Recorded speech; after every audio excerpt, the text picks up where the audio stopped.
اب سوال کیجئے ہماری.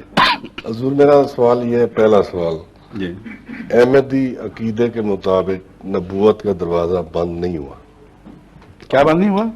نبوت کا دروازہ سلسلہ جی بند نہیں ہوا. جی. اب مستقبل میں جو نبی آئیں گے کیا وہ بھی اپنے آپ کو مہدی کہلانے کے حقدار ہوں گے؟ میں عرض کرتا ہوں، پہلے جو آپ نے احمدی مسلک پیش فرمایا ہے وہ بہت ہی مختصر فرما دیا ہے. اگر میں اس کو تسلیم کروں گا تو بہت سی غلط فہمیاں بھی اس کے ساتھ تسلیم کر لوں گا جو درست نہیں ہیں. احمدی مسلک یہ ہے کہ جہاں تک شرعی نبوت کا تعلق ہے، آخری شرعی نبی حضرت اقدس محمد رسول اللہ صلی اللہ علیہ وآلہ وسلم تشریف لا چکے ہیں، اور قیامت تک اب کبھی کوئی شرعی نبی نہیں آ سکتا. نمبر ایک، صاحب امر نبی حضرت محمد رسول اللہ صلی اللہ علیہ وآلہ وسلم ہیں، اور آپ کا امر قیامت تک اسی طرح جاری ہے جس طرح قرآن کریم بحیثیت آخری کتاب کے ہے. بس ان دو معنوں میں ہم آپ کو خاتم النبیین سمجھتے ہیں، تمام نبیوں سے افضل، تمام نبیوں سے بالا، اور تمام انبیاء میں آپ کی شریعت کامل اور زمانہ قیامت تک مل گیا، آپ کا بھی اور کتاب کا بھی. یہ معنی ہم سمجھتے ہیں. آپ کی غلامی میں، غلامی سے ہٹ کر نہیں، امت محمدیہ میں اور قرآن کریم اور فرمان نبوی کے دائرے کے اندر رہتے ہوئے کسی امتی کو نبی کا لقب ملنا قرآن کی روح سے ناجائز یا منافی نہیں ہے. یہ ہمارا عقیدہ ہے.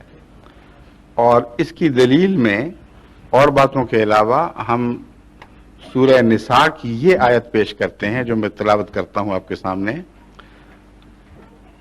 وَمَن يُطِعِ اللَّهَ وَالرَّسُولَ فَأُولَٰئِكَ مَعَ الَّذِينَ أَنْعَمَ اللَّهُ عَلَيْهِمْ مِنَ النَّبِيِّينَ وَالصِّدِّيقِينَ وَالشُّهَدَاءِ وَالصَّالِحِينَ وَحَسُنَ أُولَٰئِكَ رَفِیقًا. کہ من یطع اللہ والرسول، جو بھی اللہ کی اور الرسول یعنی محمد رسول اللہ کی اطاعت کرے گا. اگرچہ ایمان بالرسل میں تمام انبیاء کو شامل فرما لیا گیا، لیکن اطاعت میں صرف حضرت محمد رسول اللہ کو اکیلا رکھ لیا. ایک قانون نیا جاری ہو رہا ہے. وَمَن يُطِعِ اللَّهَ وَالرَّسُولَ یعنی آج کے بعد جو بھی اللہ اور اس رسول محمد کی اطاعت کرے گا، فَأُولَٰئِكَ مَعَ الَّذِينَ أَنْعَمَ اللَّهُ عَلَيْهِمْ، پس یہی وہ لوگ ہوں گے جن پر اللہ انعام فرمائے گا. اور لفظی ترجمہ یہ ہے اولئک مع الذین انعم اللہ علیہم، یہی وہ لوگ ہیں جو ان لوگوں کے ساتھ ہوں گے جن پر اللہ انعام فرمائے گا. سمجھ گئے؟ یہ میں اس لیے کھول رہا ہوں کہ یہیں سے آگے ترجمے کا اختلاف شروع ہو جائے گا. غیر احمدی علماء جو اس آیت کے ہوتے ہوئے بھی امتی اور مطیع نبوت کا انکار کرنے پر مصر ہیں، وہ یہاں ماں کے لفظ کو من کے معنوں میں نہیں لیتے، بلکہ ایسے ساتھ کے معنوں میں جو ان میں شامل نہیں ہیں مگر ایسے لوگوں کے ساتھ ہوں گے. وہ کہتے ہیں اس آیت کا یہ مطلب ہرگز نہیں کہ جو بھی اللہ اور رسول کی اطاعت کرے گا خدا جن لوگوں پر انعام فرماتا ہے یہ لوگ ان میں سے ہوں گے، بلکہ فرمایا، وہ کہتے ہیں یہ نہیں فرما رہا، اللہ فرماتا ہے انعام تو نہیں ملے گا ان کو مگر انعام پانے والوں کا ساتھ نصیب ہو جائے گا. یہ ترجمہ وہ کیوں کرتے ہیں؟ اس لیے کہ اپنی خاتم النبیین کی تشریح میں جماعت احمدیہ کے اعتراض سے بچنے کی خاطر، کیونکہ جماعت احمدیہ اس آیت کو اپنی تشریح کی تائید میں پیش کرتی ہے. جماعت احمدیہ اس آیت کا حوالہ دے کر ثابت کرتی ہے کہ خاتم کا مطلب ہے تمام انعامات محمد رسول اللہ صلی اللہ علیہ وآلہ وسلم کی امت تک محدود ہو گئے، تمام غیروں کے چشمے خشک ہو گئے اور تمام غیر نبیوں کے فیض بند ہو گئے. خاتم کا یہ معنی ہم مانتے ہیں. لیکن اپنا کوئی انعام بھی آپ نے بند نہیں کیا، بلکہ آپ کے فیض کے چشمے تمام تر جاری ہیں۔ یہ ہمارا ترجمہ ہے۔ وہ کہتے ہیں نہیں، نبوت کا فیض بنی نوع انسان پر بند کر دیا، یہ مطلب ہے۔ سمجھ گئے ہیں؟ اگر ان کا معنی تسلیم کریں تو یہ آیت متضاد کھڑی ہے سامنے۔ یہ آیت کہہ رہی ہے کہ جو بھی اللہ اور اس کے رسول کی اطاعت کرے گا فَأُولَئِكَ مَعَ الَّذِينَ أَنْعَمَ اللَّهُ عَلَيْهِمْ، یہی وہ لوگ ہیں جو میں ابھی ساتھ کی بحث کرنے کی بجائے ان کا معنی پڑھ دیتا ہوں۔ یہی وہ لوگ ہیں جو ان لوگوں کے ساتھ ہوں گے جن پر اللہ نے انعام فرمایا۔ لیکن ماں کا معنی من بھی ہوتا ہے، یہ بھی سب کو تسلیم ہے۔ یہاں من ہے یا مال غیر مراد ہے، یہی آیت خود تشریح کر رہی ہے، وہ کوئی نہیں پڑھتے۔ آگے لکھا ہوا ہے من النبیین، مان نبیین نہیں فرمایا، یعنی اس غلط فہمی کو قرآنی آیت نے خود ہمیشہ کے لیے دور کر دیا کہ ماں کا معنی تم غیر نہ سمجھنا کہ غیر ہوتے ہوئے اس گروہ کے ساتھ ہوں گے۔ جب تشریح فرمائی اللہ تعالیٰ نے اس لفظ سے ماں کی تو فرمایا من النبیین، نبیوں میں سے، والصدیقین، اور صدیقوں میں سے، والشہداء، اور شہیدوں میں سے، والصالحین، اور صالحین میں سے۔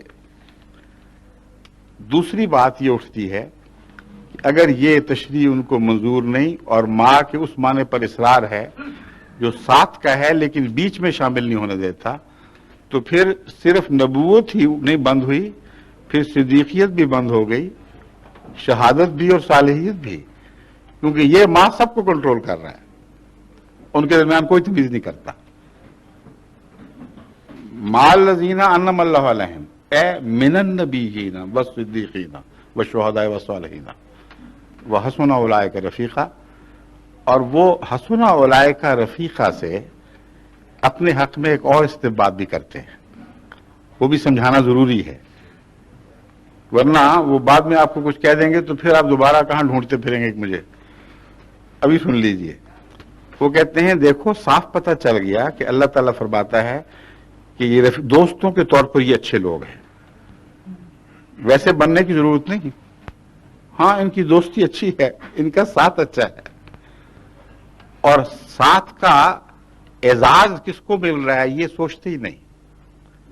حسن اولئک رفیقہ میں اگر غیر مسلم جو پہلے گزر گئے تھے، امت محمدیہ سے پہلے انبیاء اور پہلے صدیق، شہید اور صالح ہوں، تو مطلب یہ ہے کہ امت محمدیہ کا یہ اعزاز ہے کہ ان کی رفاقت خدا نے ان کو دے دی ہے۔ میں تو اس ترجمے کو محمد رسول اللہ علیہ وسلم کی ہتک اور گستاخی سمجھتا ہوں۔ میرے نزدیک تو بالکل الٹ مضمون ہے، وہ میرے ترجمے کے ساتھ چل رہا ہے۔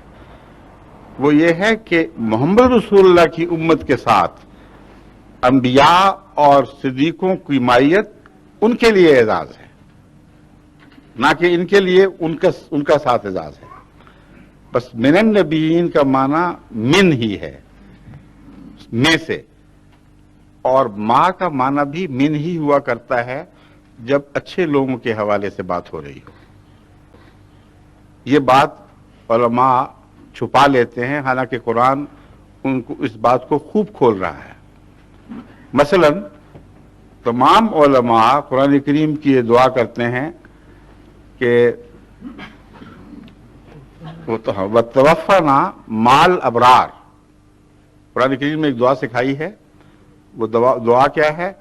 توفنا مع الابرار، اے اللہ ہمیں نیکوں کے ساتھ وفات دے دے۔ سمجھیں؟ تو کیا یہ ترجمہ کریں گے کہ نیک تو نہ بنانا، لیکن جب کوئی نیک مر رہا ہو تو ساتھ ہمیں بھی ساتھ کھینچ لینا؟ تمسخر ہے قرآن کریم کے اعلیٰ مضامین سے۔ مائیت جب اعلیٰ گروہ کے تعلق میں بیان ہو تو من ہی مانے ہوا کرتے ہیں۔ ما صادقین قرآن کریم، ہاں کونوا ما صادقین قرآن کریم فرمانا ہے، اے امت محمدیہ صادقوں کے ساتھ رہنا۔